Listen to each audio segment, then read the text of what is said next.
Hoy venimos a hablarte de temas no felices. ¿Cómo se ve afectada en diversos ámbitos la libertad de expresión de las mujeres periodistas? Desde las prácticas laborales cotidianas hasta la participación en ámbitos digitales y la vigilancia. Al igual que nuestros colegas varones, nos espían, nos violentan y acechan para que hablemos menos o directamente nos callemos. Lo hacen los estados, las y los operadores políticos, pero también las propias empresas en las que trabajamos. Defender los derechos de las mujeres y expresar perspectiva de género es el peor carnet de presentación para una mujer periodista. No se tolera que expresemos nuestra opinión, pero menos que defendamos el derecho de otros a expresarse. Bienvenidos a La Libertad de Expresión en Jaque, tercer episodio de Comunicar en Plural. Ajustate el cinturón, que el viaje viene movido. Insistimos en que el periodismo represente a todas las voces. ¿Pero están todas las voces haciendo periodismo? Desde Comunicación para la Igualdad presentamos Comunicar en Plural, el podcast de la campaña Periodismo con Diversidad, realizado con el apoyo de UAC, la Asociación Mundial para la Comunicación Cristiana.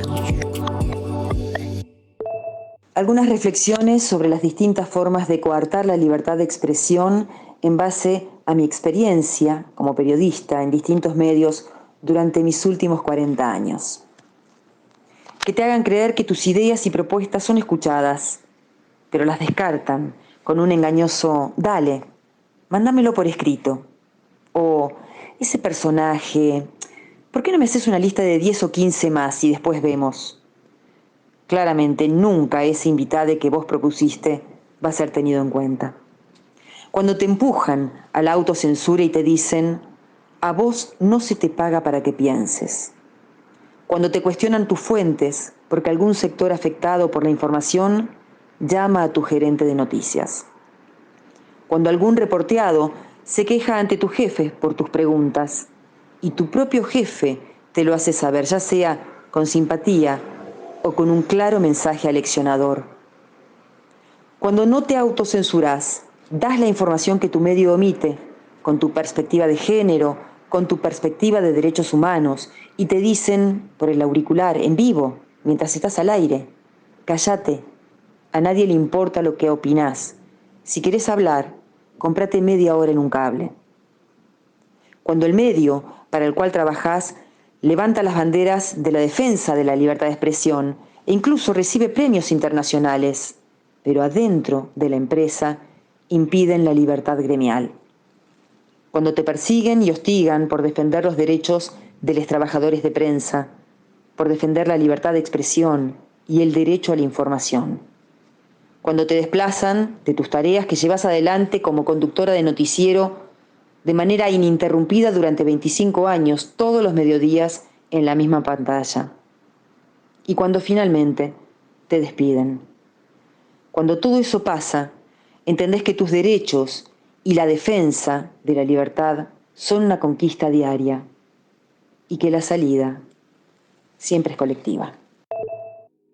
Hola, ¿cómo están a todas, todos, todes? Bueno, acabamos de escuchar un tremendo testimonio de Silvia Martínez Casina, que hizo una enumeración muy directa, muy intensa, de todas las presiones que se sufren en un medio de comunicación por parte de justamente las empresas de medios, y particularmente si una es una periodista feminista o con perspectiva de género. ¿Qué tal, Ludmila? ¿Cómo estás? Bienvenida a este tercer episodio de Comunicar en Plural. Bien, Sandra, ¿cómo estás? Hola a todos del otro lado. Así como decías, arrancamos con un testimonio súper potente y aprovechamos para agradecerle también a Silvia por haberlo compartido con nosotras.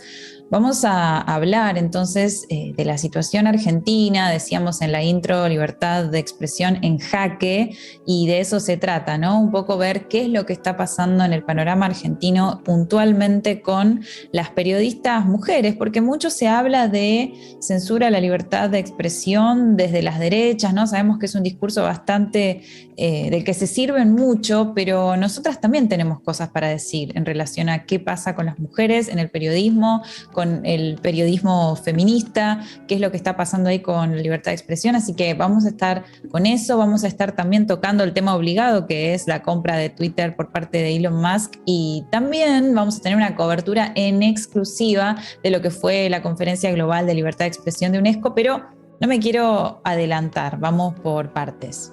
Sí, pensaba también, mientras te escuchaba, que los ataques justamente de estas nuevas derechas hacen que focalicemos ahí todas las formas de violencia y nos olvidamos del sexismo, de lo que hemos llamado siempre el patriarcado, el sexismo tradicional, o sea, todo lo que vivíamos antes y que sigue existiendo, ¿no? Como por ejemplo la presión en los medios, el hecho de que el patriarcado también es un aliado del capitalismo, entonces el feminismo no va mucho con el capitalismo y esto se expresa claramente en las presiones de los medios de comunicación y que viven muchas de nuestras colegas que, digamos, en este año, en lo que va del año, vamos a referirnos ahora en esta primera parte del podcast a 2 o 3 situaciones donde se ve muy claro cómo la libertad de expresión de las mujeres periodistas está claramente en jaque. Sí, y tenemos la situación puntual de Silvia Martínez Cassina, que seguramente la conozcan ustedes del otro lado, pero vamos a contextualizar un poco su situación. La escuchábamos recién. Ella fue despedida en febrero del grupo Artear, donde trabajó durante 28 años. 25 de esos años estuvo co-conduciendo el noticiero del mediodía, por eso digo que estoy segura de que si son de Argentina la conocen. La explicación fue: habrá un noticiero y vos no, o habrá un nuevo noticiero y vos no vas a estar. Martínez Cassina era desde hace muchos años delegada gremial con una militancia activa en CIPREVA, el Sindicato de Prensa de Buenos Aires, y con un rol activo también en la inclusión de la dimensión de género en este medio, que es uno de, ya sabemos, ¿no?, de los medios que pisan más fuerte en nuestro país. Decía entonces que ella era delegada hace muchísimos años, así que a buen entendedor, pocas palabras, ¿no? Claro, si bien la razón que se le dio a ella formalmente para el despido es que iba a haber un nuevo noticiero y que ella no iba a estar, no puede despegarse, no podemos dejar de analizar en este despido toda su trayectoria adentro del grupo Artear, sobre todo, ¿no?, su militancia gremial constante y muy fuerte, defendiendo los derechos de trabajadoras y trabajadores durante los últimos años. Y la verdad, yo que soy grande y que la miraba a Silvia desde hace muchos años, para mí sinceramente es una pérdida importante su voz en la televisión argentina. Una voz fuerte, una voz que además fue creciendo un montón justamente en la inclusión de la perspectiva de género. Nosotras contamos con Silvia en el primer video que hicimos desde Artemisa Comunicación sobre mujeres periodistas, y seguimos contando siempre como aliada durante todos estos años para nuestros proyectos, porque tiene realmente un compromiso muy fuerte con los derechos humanos en general y con la perspectiva de género en particular. Nos metemos ahora en otra situación también muy complicada de estos últimos meses, que fue el levantamiento por parte del mismo grupo mediático, en este caso del diario Clarín, pero Canal 13 y diario Clarín pertenecen al grupo Artear, de una nota escrita por su editora de género, además, o sea, un cargo para el que el diario eligió a Mariana Iglesias, justamente para jerarquizar el compromiso que ese medio tendría con la perspectiva de género. Mariana escribió en marzo un artículo cuestionando a otra periodista, Viviana Canosa, conductora del canal América, que se había expresado con palabras muy ofensivas y muy hirientes en relación al paro internacional de mujeres del 8 de marzo. Esta nota, escrita por Mariana Iglesias, y realmente una muy buena nota para quienes tuvieron la oportunidad de poder leerla, fue directamente censurada, o sea, se la bajó de la web y nunca se la restableció, a pesar de que ese día y los días subsiguientes hubo muchas quejas, muchas manifestaciones, muchos documentos como expresando el descontento de organizaciones de mujeres, de sindicatos, de asociaciones profesionales, que señalaban justamente la censura a la libertad de expresión de la colega periodista. Sí, y lamentablemente tenemos que sumar otro caso que es reciente en esta especie de mapeo que estamos intentando hacer. Por supuesto, van a faltar otras situaciones y si estás del otro lado escuchando, también seguramente quieras completarlo y podemos seguir esta conversación en nuestras redes. Pero el que nosotras queremos sumar puntualmente es el que ocurrió a partir de la presentación pública en diciembre del Informe América. Tenemos un género en foco también sobre esto, un video dando más detalles. Me refiero a la investigación de periodistas argentinas, este colectivo que hizo un informe tremendo, recomendamos que lo busquen y lo puedan leer, sobre violencia laboral en el Grupo América, que igualmente lo vamos a abordar en un próximo episodio más inextenso. A raíz de esto, entonces decía, la periodista Nancy Pasos, integrante también de esta colectiva de periodistas, recibió una intimación judicial por parte del medio, ¿no? Es algo habitual la persecución judicial cuando hacemos denuncias que tienen que ver con maltrato. Y así lo contaba Claudia Acuña, una de las integrantes de Periodistas Argentinas, que tuvo la amabilidad de conversar con nosotras y la vamos a escuchar ahora. Tuvimos como respuesta una carta documento de la empresa a Nancy Pasos, que fue una de las voces que presentó el informe, pidiéndole un resarcimiento económico por un supuesto daño a la imagen del canal. Es nada más que una medida de amedrentamiento. Por suerte estamos organizadas y unidas y creemos que no es más que una muestra de maltrato más que sufren las trabajadoras cuando se animan a defender sus derechos por parte de esa empresa que evidentemente cree que tiene asegurada cierta impunidad. De hecho, es la segunda empresa en recibir más dinero de la pauta oficial. Bueno, Claudia Acuña hablaba de amedrentamiento, ¿no? Es muy grave la situación porque una no trabaja tranquila con este tipo de presiones. Y un detalle que parece menor, pero no lo es, justamente el mismo medio que le manda esta carta documento a Nancy Pasos y que es el medio sobre el que se focalizó el informe de las colegas de Periodistas Argentinas, justamente a partir de muchas denuncias de integrantes de ese medio en relación a la violencia laboral, es el mismo medio en donde trabaja Viviana Canosa, ¿no? Y ahí habría que pensar por qué a Mariana Iglesias el grupo Artear decide levantarle la nota. Evidentemente es muy probable que les directives tengan un vínculo intenso entre sí que hace que al Grupo América le haya molestado esta nota de Mariana Iglesias, haya pedido al Grupo Artear que esta nota sea bajada de la web y el Grupo Artear lo haya hecho. O sea, un vínculo muy estrecho entre directivas y directivos de medios, siempre en una misma línea, ¿no? Que es acallar las voces disidentes, las voces que molestan, y en este caso vinculado a temas de género y feminismo. Por un periodismo con diversidad, de fuentes, de datos y, claro, de géneros.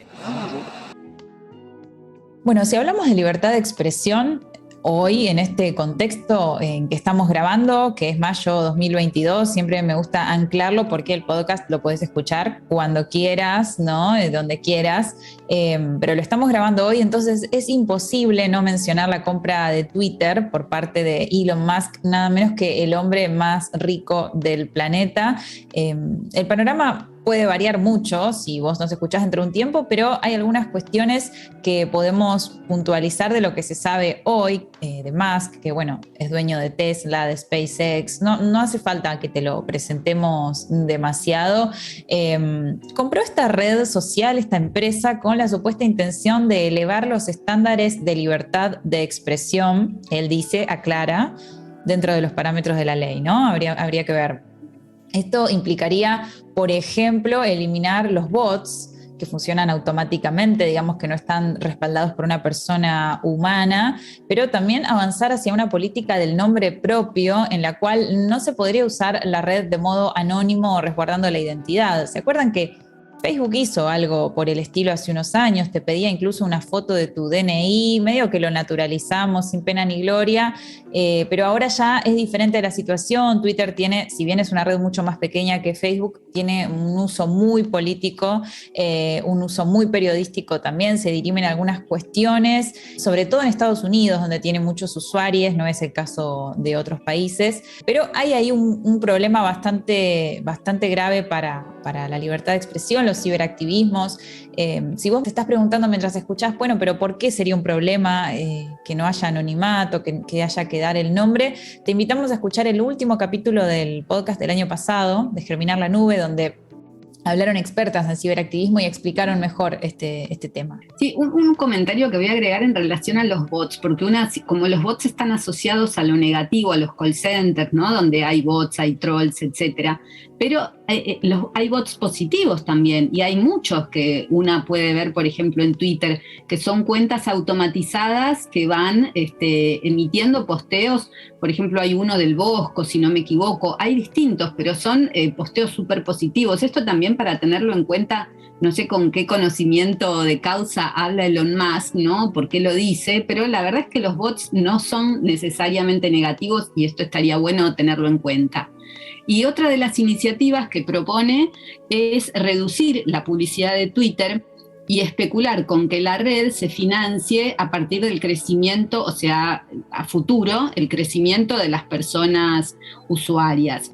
Y acá lo que preocupa que es que si no hay ningún tipo de regulación en relación a la libertad de expresión y el objetivo de la red es la ampliación, hay que tener en cuenta que Twitter es chica en relación con otras redes sociales, ¿no? Tiene 400 millones de personas usuarias mientras Facebook tiene 2.900 millones e Instagram tiene 1.500 millones. O sea, es una red chica, lo que tiene es que tiene una enorme influencia política, por eso le interesa a Elon Musk. Pero si se convierte en una zona liberada en relación a la libertad de expresión, es muy probable que todos los sectores de extrema derecha, que si no lo saben, les hacemos un spoiler, a partir de que fue Trump echado de Twitter, mucha gente se fue y se crearon otras redes sociales de extrema derecha. Bueno, es muy probable que vuelvan, porque el peso de Twitter, de estar debatiendo con presidentas, presidentes, o sea, los máximos cargos a nivel global, obviamente no lo tienen estas otras redes sociales más chicas. Tal cual, ahora incluso se habla de la posibilidad de que Donald Trump pueda volver a Twitter. Esto lo leí esta misma mañana en la reunión de preproducción de este episodio, así que la realidad es que la situación cambia minuto a minuto, pero que en ningún momento parece estar avanzando hacia un lugar de mayor libertad en términos de igualdad, ¿no? Y de que todas las voces puedan ser escuchadas sin una proliferación de los discursos de odio. Sobre esto, la politóloga mexicana Denise Dresser advirtió que las consecuencias en las usuarias mujeres serán negativas, ya que la violencia en redes traspasa al mundo virtual y se materializa en la vida offline, ¿no? En la vida analógica, podríamos decir, la que no está conectada a la pantalla. Voy a citarla textualmente, ella dijo: si Elon Musk compra Twitter, el mundo será peor para las mujeres que son víctimas cotidianas de la violencia de género. La normalización de esta violencia en las redes brinca al debate público, a las casas, a las calles y a todos los sitios donde vivimos con miedo. Sí, ¿por qué la traemos a Denise Dresser? ¿No? Más allá de que fue, por lo menos desde nuestro radar, la persona que desde que se anunció la compra de Twitter fue más potente en manifestar la preocupación desde el punto de vista de las mujeres y minorías, ¿no? Habitualmente atacadas en Twitter. Nosotras investigamos el caso particular de los ataques coordenados a Denise Dresser en la investigación Ser Periodista en Twitter, que hicimos en el año 2020 con apoyo de UNESCO. Ella es una periodista, politóloga, escritora y activista mexicana. Es muy influyente en Twitter, tiene 4,5 millones de seguidoras y seguidores y constantemente es víctima de ataques. Uno de los ataques que nosotras analizamos fue en el año 2020, que se viralizó la etiqueta Lady Sopilota, un ataque muy virulento y muy agresivo que incluía troleo de género. El sopilota hace referencia a un pájaro carroñero que es el sopilote. Las imágenes fueron realmente horribles de estos ataques. Y esta etiqueta acumuló 28.000 menciones entre abril y marzo del 2020 y se volvió tendencia en México. Algo habitual para esta periodista como para otras, ¿no? Sí, y en la misma investigación analizamos el caso de Carmen Aristegui, también periodista mexicana atacada con campañas coordinadas bajo la etiqueta Apaga Aristegui. ¿Sí? Todo esto es rastreable, ¿no? Cuando hablamos de las etiquetas, ustedes colocan el hashtag y lo pueden buscar. Esto acumuló en 2020 93.000 interacciones, ¿sí? Esa es la dimensión de la agresión a la que nos estamos refiriendo.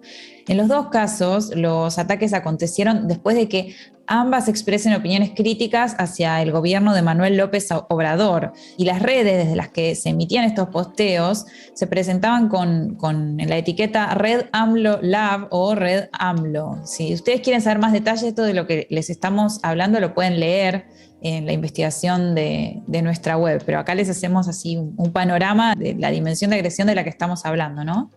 Sí, y mencionar, como está planteado en esa investigación, la preocupación, que también aparece en otras investigaciones globales, de que sean los gobiernos los que están detrás de estos ataques. Obviamente, seguramente las personas que postean con Red AMLO o Red AMLO Lab no van a ser computadoras ubicables en la Casa de Gobierno de México, pero sí son personas cercanas y partidarias de Manuel López Obrador. Entonces, realmente es una preocupación que sean militantes, partidistas, etcétera, vinculados a un sector, a un partido político que está en el gobierno, quienes ataquen a las propias periodistas, sobre todo la contradicción de que todos los gobiernos de nuestra región después se llenan la boca, un poco más, un poco menos, pero en este momento no pueden obviar la agenda de la igualdad de género, ¿no? Entonces esa agenda está en los discursos, pero después en las prácticas pasan otras cosas. Y bueno, contar acá que Aristegui, el Apaga Aristegui era obviamente para que se apague el programa de televisión que ella conduce un noticiero en CNN en español, es a su vez editorialista en la sección Opinión del periódico mexicano Reforma y fundadora del medio de comunicación digital Aristegui Noticias.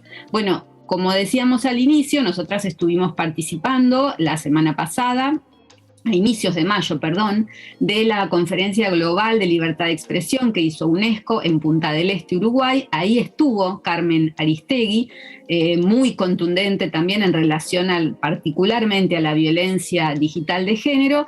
Tuvimos la oportunidad de hablar con ella y así se refirió a la forma en que las mujeres son agredidas en redes sociales. Ocurre todos los días, es una práctica extendida y hay un fenómeno demasiado agudo que tiene que ver precisamente con la intención, a veces exitosa, a veces no tanto, de aniquilar a las mujeres desde la perspectiva moral, desde la perspectiva de su condición de mujer, desde la perspectiva de que no vale lo que dicen, desde su perspectiva de que siendo mujeres entonces el tema de la agresión tiene que ser sexual, o respecto a su familia, o respecto a sus hijos, o a sus parejas, o lo que sea. Las asociaciones sexuales y personales son cosa de todos los días, y a partir de desacreditar a la mujer como mujer, se desacredita todo lo demás. No vale lo que dice porque es una lesbiana o porque es alguien que no merece respeto porque anda con alguien, si es verdad o no, no importa. Y entonces tienes un cóctel entre siniestro y dañino muy gravemente para la democracia y desde luego para la propia vida de las mujeres. Más caras en la tele para comunicar en plural. Bueno, ahora después de haber escuchado a Carmen, sí, nos adentramos en una pequeña cobertura que hicimos de los aspectos de género, específicamente de la Conferencia Global de Libertad de Expresión que hizo UNESCO en Punta del Este entre el 2 y el 5 de mayo y donde estuve participando personalmente, ¿no? El nombre de la conferencia fue El periodismo bajo asedio digital, que de alguna manera reúne las preocupaciones que hay a nivel global, tanto en relación a medios tradicionales y ahí sobre todo vinculado tanto a la libertad de expresión como a la autosustentabilidad económica de los medios. Este es como un gran tema de preocupación. Y otro es qué pasa en las plataformas sociales, los ataques que están recibiendo las y los periodistas en las redes sociales, y no solamente en las redes, y ahí entra muy fuerte el tema de violencia digital de género, que tuvo un lugar importante, sino también los sistemas de espionaje como Pegasus, que fue, podríamos decir, otro gran actor, tema en la conferencia global. Vamos entonces, dijimos, a focalizarnos en las cuestiones vinculadas a género, porque bueno, esto es un evento muy grande con un montón de actividades y vamos a ir, Sandra, repasando esa cobertura que hiciste, que además pueden ir a nuestras historias destacadas en Instagram y ver más. Hubo 5 paneles, estoy repasando acá el programa, hubo 5 paneles dedicados al tema que nos convoca, mayormente a la seguridad de las y los periodistas, como decías vos, que bueno, bajo asedio, ¿no? Y además hubo 2 presentaciones sobre libertad de expresión y género, así que acá somos todo oídos para que nos cuentes. Sí, quizás pensando en el primer tema, ¿no? En de la seguridad de las y los periodistas, que tiene, podríamos decir ya hoy, 2 componentes importantes, que es la seguridad en las redacciones, en el momento de hacer notas, con las fuentes, etcétera, y otro gran paquete, que es la seguridad digital, que quizás hace unos años no tenía tanta predominancia y hoy ya es súper relevante porque se está viendo claramente cómo coarta la libertad de expresión de las y los periodistas, pero especialmente de las mujeres. La violencia digital de género, se presentaron varios informes, uno de artículo 19, que incluye algunos países de América Latina, y UNESCO presentó una continuación de The Chilling. Nosotras venimos hablando de The Chilling, esa gran encuesta que hizo UNESCO en el año 2021 sobre mujeres periodistas de todo el mundo, que fue presentada en marzo de este año. En nuestras redes pueden encontrar información. Y lo que hicieron ahora en la conferencia global fue sacar 2 pequeños informes de continuación donde enfatizan particularmente en la responsabilidad en la violencia digital de género. Uno está enfocado en la responsabilidad de los medios tradicionales y el otro en la responsabilidad de las plataformas, ¿no? Y ahí abordan cuestiones como los protocolos que deberían tener los medios y no tienen, las capacitaciones que se deberían hacer, los mecanismos de denuncia. Recordemos en este sentido, a partir de los datos de la investigación nuestra que ya citamos, El Periodista en Twitter, que es una investigación LATAM regional, que el medio para el que trabajaban las y los periodistas, que eran 28 en total, mujeres y varones que entrevistamos, en el 86% de los casos no les había dado entrenamiento digital previo a los ataques que recibieron, y solo el 25% lo hizo con posterioridad, o sea, no acusaron mucho recibo de esta violencia, y a la vez solo en el 14,5% de los medios existen protocolos de seguridad digital, existían en ese momento, ¿no? Algo que vienen destacando la mayoría de los informes sobre este tema es que los medios tradicionales entienden que eso que te pasa a vos como periodista en las redes sociales, aunque vos hayas posteado algo que tenga que ver con una nota que hiciste para ese medio, no tiene que ver con ellos, ¿no? O sea, tus redes sociales personales son tu tema y nosotros no nos tenemos que hacer cargo. Esto es lo que está un poco bajo revisión y bajo incidencia, podríamos decir, el hecho de que los medios tienen que empezar a considerar la seguridad digital de sus periodistas, no solo de las cuentas institucionales del medio, sino de las cuentas personales de sus periodistas.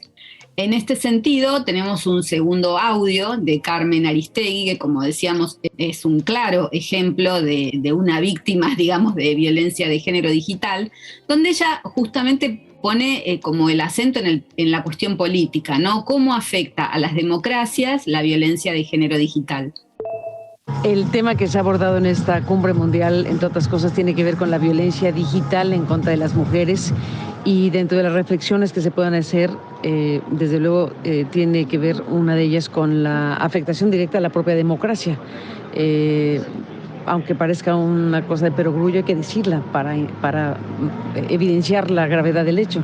Si mujeres son agredidas por decir, por publicar, por investigar, por hacer su trabajo en materia periodística y son acribilladas en las redes sociales de diferentes maneras, utilizando expresiones denigrantes en su contra por su condición de mujeres, o la violencia que se puede expresar específicamente en contra de mujeres periodistas, eso evidentemente inhibe su actuación y en consecuencia directa inhibe la libre expresión, inhibe la libertad de prensa y en consecuencia directísima a la propia democracia y al derecho de la sociedad a saber lo que esa periodista iba a informar, a comentar o a decir. Otro tema que atravesó la conferencia y que lo mencionábamos antes fue cómo se ve afectada la libertad de expresión a partir de la desinformación y de los discursos de odio, ¿no? Que son dos cosas diferentes, pero que ambas tienen impacto. Sobre este tema se presentó un reporte de la Relatoría para la Libertad de Expresión de la ONU, apoyado por la Relatoría para la Libertad de Expresión del Sistema Interamericano sobre Libertad de Expresión y Justicia de Género, y ahí también estuviste, Sandra, así que contanos. Sí, quizás lo primero para decir acá es que tenemos por primera vez en la historia una relatora para la libertad de expresión de la Organización de las Naciones Unidas, mujer. No sé, o sea, desde 1993 que se creó este puesto, nunca había habido una mujer en el mismo.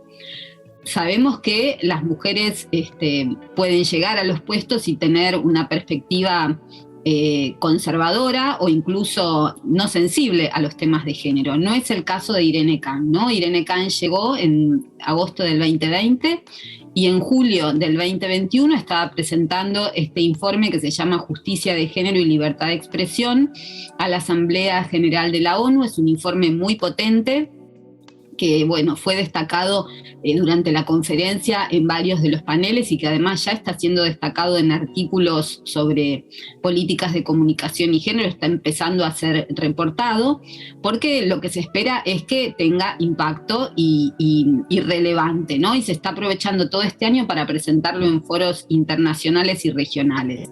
Y el informe, uno de los temas que plantea es que para hablar de justicia de género y libertad de expresión no nos podemos concentrar en los aspectos legales, esto que siempre nosotras venimos diciendo de la normativa que hay en relación a libertad de expresión, sino que hay que ir profundizar un poco más y tener un abordaje más holístico que contemple las barreras estructurales que limitan el acceso de mujeres y colectivos discriminados a todas las formas y expresiones de la comunicación. Esperemos que el impacto sea grande de este informe, ¿no? Que lo podamos empezar a debatir. Nosotras por lo pronto ya lo estamos incorporando a la bibliografía obligatoria del Diplomado de Comunicación, Género y Derechos Humanos que dictamos en Comunicación para la Igualdad.